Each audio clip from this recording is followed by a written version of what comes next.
adversaire. Et cet adversaire, c'est Nui Haolore, qui est pressenti pour être votre remplaçant, peut-être, si Gaston Floss parvenait au pouvoir, puisque vous êtes pressenti, Nui Haolore, pour devenir ministre de l'économie, des finances et de nombreux autres portefeuilles, puisqu'ils seront regroupés. Alors vous le savez, hein, le but c'est ce soir de parler des questions peu abordées au cours de la campagne. Vous serez donc interrogé sur les mêmes thématiques que vos deux adversaires de ce soir. Mireille, je crois que vous avez une question en termes d'éducation. On commence par l'éducation.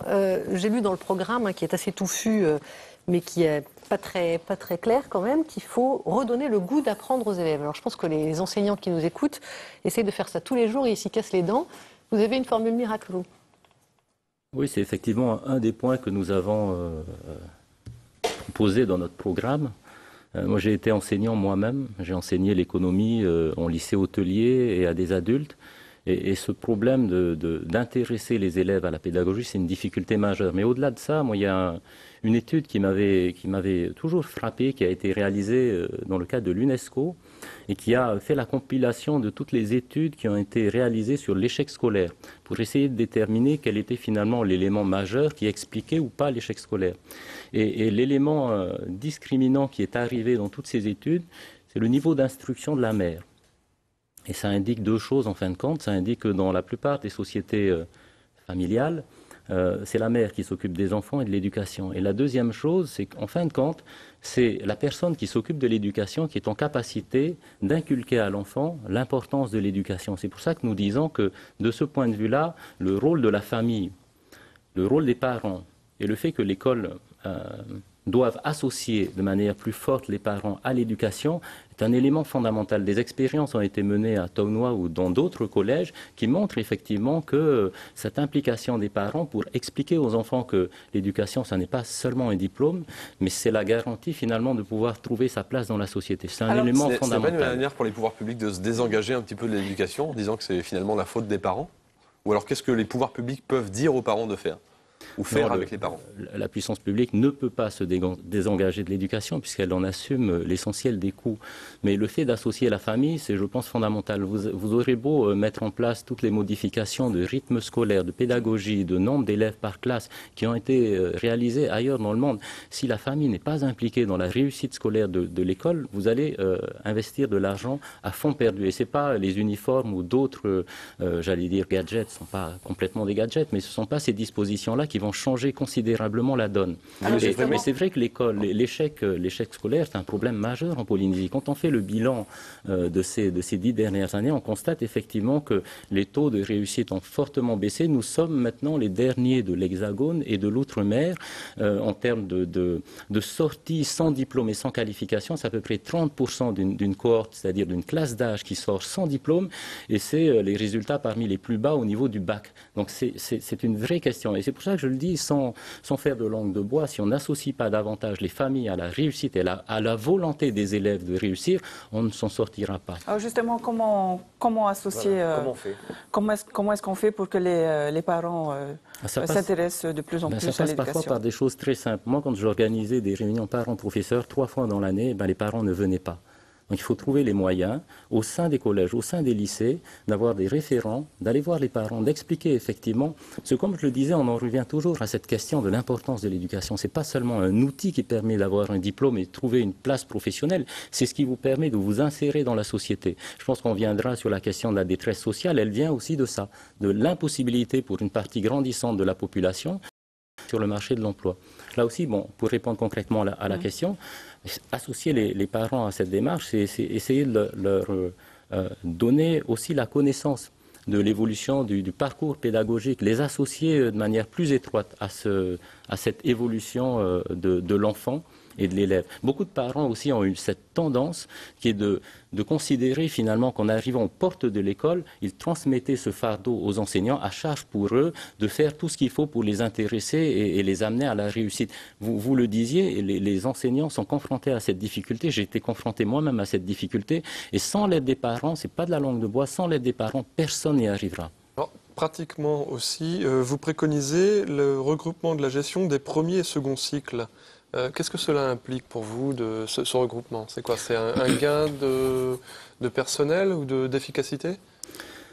Là aussi, on en a parlé lors d'une dernière émission. La question de l'efficacité budgétaire et de l'efficacité administrative est posée dans toute la gestion des services publics. On a actuellement la direction des enseignements secondaires et la direction des enseignements primaires qui finalement effectuent des tâches relativement similaires. On constate un problème lors du passage de l'école primaire au collège. Un problème qui est lié aussi au fait que ces deux personnels soient gérés de manière complètement distincte. Le fait pour nous de regrouper ces structures et d'arriver finalement à une organisation par moyen et non pas par cycle scolaire, c'est-à-dire avoir au final une direction qui va être chargée de la gestion des personnels, c'est-à-dire l'ensemble des personnels, une direction chargée des moyens. On parlait de transport scolaire aussi, c'est très important, c'est un des éléments qui conduit aussi à l'échec scolaire. Et en matière d'évaluation et de gestion pédagogique, il nous semble que cette organisation serait plus efficace et efficiente que l'organisation actuelle. On va reparler de transport tout à l'heure, mais d'abord une toute petite dernière question sur l'éducation. Par rapport aux uniformes, vous avez parlé de gadgets. Est-ce que ça veut dire que vous allez supprimer les uniformes si vous arrivez au pouvoir? Non, on n'est pas dans une démarche visant à casser ce qui a été fait. C'est vrai que l'uniforme a aussi un mérite, effectivement, c'est d'essayer de gommer les différences sociales qui existent à l'école. Bon, on aurait souhaité que les choses se passent de manière plus consensuelle, mais l'uniforme existe et on n'est pas là pour casser ce qui a été fait. Vous allez poursuivre donc l'extension de l'uniforme à toutes les classes? Je pense qu'on va voir déjà comment les choses se passent. On va voir avec les principaux et les proviseurs si les choses avancent bien et si du point de vue des parents aussi on constate que ce consensus qui n'existait pas au départ finalement voit le jour. On n'est pas là pour casser, franchement. Oui, on va maintenant parler de la misère sociale. De nombreuses familles vivent dans des conditions précaires. De plus en plus de personnes vivent dans des squats ou dans des habitations insalubres. Comment le Tahouir Ahouir Adra pourrait leur venir en aide?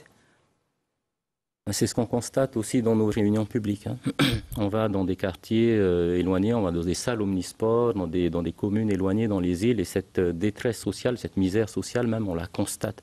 Moi, je suis né dans ce pays, et c'est la première fois effectivement que je vois autant de pauvreté s'étaler comme ça sans que manifestement ça gêne beaucoup le gouvernement. Là aussi, des chiffres qui sont effarants. L'étude de l'AFD qui montrait que 28% de la population polynésienne vivait aujourd'hui sous le seuil de pauvreté. Concrètement, c'est vivre tous les jours avec moins de 1600 francs pour manger, pour se nourrir, se loger. De l'AFD et comment? Vous l'avez découvert avec l'étude de l'AFD? Vous n'en avez pas rendu compte avant? Non, c'est pour ça que je disais, c'est la première fois que je le vois moi-même. Je suis né dans ce pays, j'ai vu son évolution. Et cette pauvreté ne s'étalait pas de manière aussi forte par le passé. Cette étude, je ne l'ai pas découverte il y a une semaine, je l'ai lue quand elle est sortie, effectivement. Oui, ce sont des sujets d'intérêt. Et de ce point de vue-là, là aussi, il faut essayer de dire les choses. Cette détresse sociale, elle est liée fondamentalement à l'absence de revenus et donc d'emploi. C'est le fait pour beaucoup de gens de ne pas avoir de travail qui les conduit à cette situation. Et c'est pour ça que le point essentiel de notre programme est effectivement un point de relance de la commande publique et aussi de l'investissement privé. Parce que jusqu'à ce qu'on m'explique comment on peut créer des emplois autrement que par l'investissement, moi je veux bien entendre tout ce qu'on peut proposer de ce point de vue-là, c'est effectivement là qu'on pourra créer des emplois. Mais il y a une deuxième chose aussi qui est assez clivant finalement avec les deux autres listes qui se présentent pour le deuxième tour, c'est la nature de la réponse immédiate à cette situation. Quand vous avez en face de vous 10 000, 15 000, 20 000 personnes, 30 000 personnes qui sont dans cette difficulté, qui n'ont pas de revenus, on peut effectivement leur dire, allez à l'école, suivez une formation professionnelle et un jour, lorsque l'activité économique sera là, vous trouverez un emploi. Ça, c'est la recette pour l'explosion sociale. Et c'est pour ça que les mesures de traitement social du chômage, qui ne sont jamais plaisantes à mettre en œuvre pour des responsables budgétaires ou financiers, nous semble-t-il, est nécessaire. La question du DIGE. Le DIGE n'existe plus. Ils ont été remplacés par les CEPIA qui ont été critiqués à l'époque de l'UPLD, qui les utilisent de la même manière. Vous savez, dans toutes les collectivités, dans tous les États au monde, vous avez un traitement social du chômage. Nous n'avons pas d'indemnisation du chômage. C'est la raison pour laquelle il faut accompagner les publics les plus en difficulté par des systèmes dans lesquels on aide les entreprises à recruter sur une période, on aide les entreprises à donner une formation professionnelle à ces personnes et c'est de cette manière qu'on peut les aider à retrouver pied dans le monde professionnel. C'est jamais plaisant sur le plan budgétaire, mais c'est une nécessité. Ce sera votre mission. si vous êtes élu. Une démission, mais vous savez, vous avez un deuxième tour qui vient. Donc, bien sûr, mais si vous, dans la perspective de votre élection, que j'imagine vous souhaitez, ce serait vous qui tiendrez les cordons de la bourse. Vous imaginez bien. Vous disiez que pour lutter la misère sociale, il fallait donner de l'activité, mais comment on fait lorsqu'un pays est en crise? C'est toute la question de la relance économique. Certains, effectivement, j'avais un débat hier soir sur une autre chaîne avec le vice-président Tony Géros, et en fait, il nous expliquait qu'il avait pris toutes les mesures en termes de restrictions budgétaires pour finalement accompagner la baisse d'activité. Je disais que le problème, c'est que à courir par des économies diverses et variées à la recherche d'un point d'équilibre et finalement en tuant l'activité économique par ce biais, il n'allait pas sortir de la crise mais aller dans une spirale de contraction économique. C'est là le point de divergence majeur avec les deux autres listes. Nous considérons qu'il y a des efforts, non pas d'austérité à mettre en place, mais de rigueur budgétaire qui sont attendus aussi de l'État. Mais parallèlement à ces mesures, nous souhaitons avoir un vrai programme de relance de la commande publique. C'est ce qui marque la différence fondamentale. J'entendais l'autre candidat autonomiste nous dire, en matière de grands travaux, puisqu'on l'interrogeait sur ce point, nous dire mais il fallait développer des parkings à Bora Bora, un peu plus d'aménagement, quelques caniveaux. Nous considérons que ce ne sont pas avec ces petits investissements que nous allons relancer de manière durable la commande publique et la création d'emplois. Et quelle sera votre priorité alors en matière de commande publique? Alors, on l'a déjà expliqué, c'est vrai que l'aéroport constitue un investissement majeur sur lequel il faudra trouver des partenariats avec l'État, parce que l'État est effectivement associé à la gestion de l'aéroport. Et ça donnera combien d'emplois? Sur l'aéroport, si le schéma de développement est mis en œuvre tel qu'il est prévu, probablement plus de 1500 emplois, sans compter les emplois induits. Alors c'est vrai qu'il y a aussi une incertitude sur la nature des opérations de modernisation. Ce qu'on sait en tout cas, c'est que cet aéroport a ouvert il y a plus de 51 ans et il n'est plus aux normes. Et si on souhaite faire du tourisme, finalement, l'outil de développement économique majeur, c'est un investissement fondamental. Je vais juste terminer sur ce point avant que d'autres questions ne soient posées. C'est le port de Faratea, parce que c'est une nécessité, même si c'est un projet ancien. Alors, c'est pas parce que le projet est ancien, parce que je vous vois lever les yeux au ciel, et je me souviens que vous m'aviez posé cette question il y a à peu près 2 semaines. Exploiter une zone économique de 5 millions de kilomètres carrés, seul, sans avoir des outils de développement, sans avoir une vraie plateforme, c'est impossible. C'est notre point de vue. On se trompe peut-être. Il y a peut-être d'autres solutions, mais en tout cas, c'est notre leitmotiv en matière d'investissement productif et structurant. Alors, Nouih Holoray, on va passer à la santé. L'établissement pour la prévention, l'EPAP, a été la première victime du rapport Bollier. Pour vous, quelle serait la place de la prévention, justement, dans votre programme et dans notre société ? Elle est majeure. Finalement, le seul moyen de réduire les coûts de santé qui sont croissants, parce que notre population vieillit et les coûts de santé deviennent de plus en plus importants, le seul moyen de réduire les coûts de santé, c'est effectivement le travail de prévention qui avait été commencé au travers de l'EPAP, effectivement, avec un ensemble de taxes sur des produits sucrés et alcooliques qui constituent les éléments de masse des pathologies qui nous coûtent le plus cher. Si je veux revenir sur le problème de la santé, c'est à peu près un peu plus de 50 milliards en termes de financement pour une PSG qui pèse 108 milliards. C'est un déficit structurel qui existe depuis Terre A et c'est la nécessité de prendre des décisions difficiles. La gestion de l'hôpital, on entend beaucoup de choses. Les projets pharaoniques, ça a coûté trop cher, la gestion est trop lourde. Ce n'est pas votre avis ? Comment ? Ce n'est pas votre avis ? Ce n'était pas un trop grand projet ? C'est vrai qu'il a coûté beaucoup plus cher entre les plans initiaux et la réalisation finale. C'est un constat qu'on peut faire. Par contre, le fait qu'on ait un outil qui soit adapté pour notre évolution en termes de démographie sur les 20 prochaines années, et lorsque vous posez finalement la question à ceux qui utilisent cet hôpital, même s'il est cher, je pense que c'est un sujet sur lequel il faut réfléchir davantage. Il y a une manière de mieux gérer l'hôpital qui a un coût de 22 milliards chaque année. Est-ce qu'il n'a pas siphonné aussi les moyens qu'avaient les îles ? Je parle là du fonctionnement. Non, là c'est un choix politique différent. C'est-à-dire que je suis tout à fait d'accord. C'est vrai que dans la démarche d'économie pour les économies, le fait de finalement retirer les moyens de la santé dans les îles a conduit finalement à une frustration des habitants des îles, parce qu'il y a la nécessité de se déplacer, et finalement des coûts en évacuation sanitaire qui ont explosé sur la période. On n'a pas fait d'économie du tout. C'est pour ça que je disais au vice-président hier, la stratégie qui vise à réduire finalement l'activité économique pour essayer de faire des économies est une stratégie qui est perdante à moyen et long terme. En même temps, il est un peu victime de son succès, cet hôpital. Il est tellement beau, tellement neuf que tout le monde veut aller là et pas ailleurs. Est-ce que c'est pas aussi, entre guillemets, une petite erreur que d'avoir tout concentré sur cet hôpital-là sans penser, même à ceux de Tahiti, sans aller jusque dans les îles? Oui, madame, vous avez effectivement raison et il est victime effectivement de son succès, c'est vrai. Il était prévu un nouveau schéma d'organisation sanitaire dans lequel effectivement le nouvel hôpital avait une place centrale, mais les hôpitaux périphériques aussi. On était en déplacement à Tarawa il y a 2 semaines à peu près, on nous indiquait que l'hôpital de Tarawa avait divisé par 2 le nombre de lits. C'est vrai, il y a un vrai travail de fond en matière d'organisation sanitaire qui n'a pas été fait. On a privilégié une approche purement comptable. Bon, je comprends la difficulté des responsables budgétaires et financiers. Ils ont une contrainte majeure, ils doivent faire avec. Mais en même temps, il faut avoir une vision un peu plus large. Et c'est vrai que, quitte à avoir des coûts additionnels au départ, c'est pour ça que lorsque vous parliez, monsieur, de la prévention, c'est vraiment un axe majeur.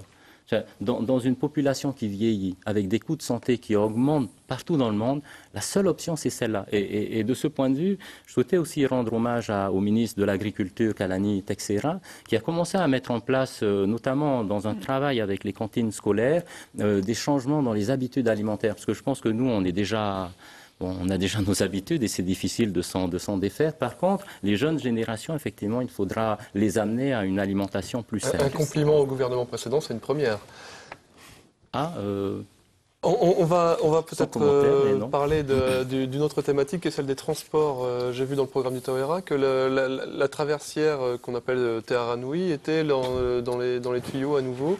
Est-ce que vous pouvez nous situer un peu la faisabilité de ce projet aujourd'hui ? Ça, c'est des sujets sensibles, effectivement. Beaucoup de gens étaient contre ce projet parce qu'il y avait une emprise foncière et il y a eu à ce moment-là des appropriations publiques qui n'ont pas plu à tout le monde et on le comprend.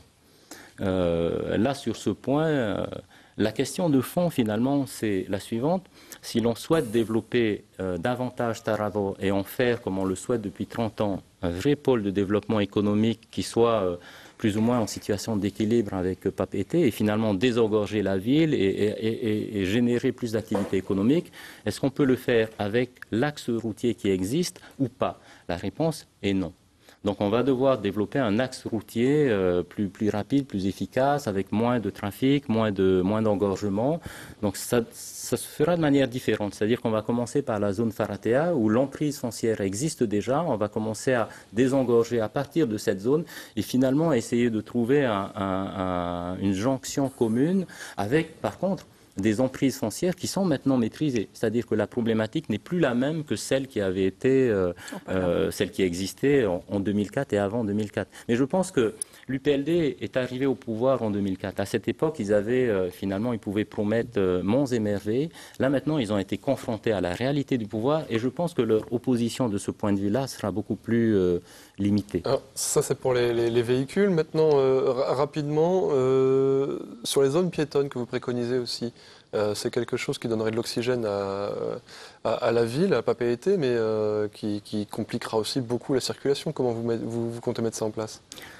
Oui, absolument. On souhaite faire de Papeete une vraie capitale culturelle et touristique. Et ça passe par des zones piétonnes, des aménagements, des jardins. Parce que quand on voit, lorsque les paquebots arrivent sur le quai, finalement, il y a une partie qui prennent des bus qui vont se promener un peu. Et sur Papeete, il n'y a pas grand-chose à faire. On trouve souvent d'ailleurs des touristes au McDo.